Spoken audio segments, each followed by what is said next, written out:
সদ্য মা হয়েছেন অহনা দত্ত। পদ্মার মিশকা চরিত্রে যিনি নিজের অভিনয়ের ছাপ রেখেছেন, বাস্তব জীবনেও তেমন লড়াকু। সব সময় পজিটিভ থাকতে ভালোবাসেন তিনি। জীবনের জটিলতা, কটাক্ষ কিংবা বাধা এসবকে দূরে সরিয়ে রেখে শুধুই ভালোবাসা ও আশাবাদ বেছে নেন অহনা।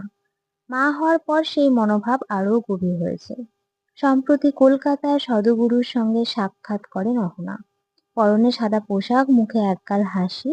তিনি নিজে সোশ্যাল মিডিয়ায় সেই মুহূর্তে ভাগ করে লিখেছেন, আমার জীবনের সেরা দিন। আমন্ত্রণ জানানোর জন্য ধন্যবাদ জানিয়েছেন ঈশা ফাউন্ডেশনকে। মা হওয়ার পর তিনি নিয়মিত তার সন্তানকে নিয়ে নানা মুহূর্ত ভাগ করেন। কেউ তাকে শুভেচ্ছা জানিয়েছেন, কেউ কটাক্ষ করেছেন।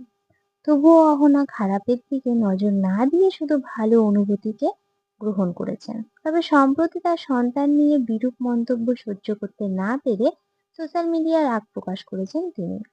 তবুও তার হাসি, তার দৃঢ়তা আর তার ইতিবাচক মনোভাব সব মিলিয়ে অহনা যেন এক অনুপ্রেরণা। জীবন যতই কঠিন হোক, আলো খুঁজে নেওয়ার চেষ্টা কখনো থামে না। তার এই পথ চলা দেখলে মনে হয় মা হওয়া শুধু দায়িত্ব নয়, আনন্দের এক নতুন অধ্যায়।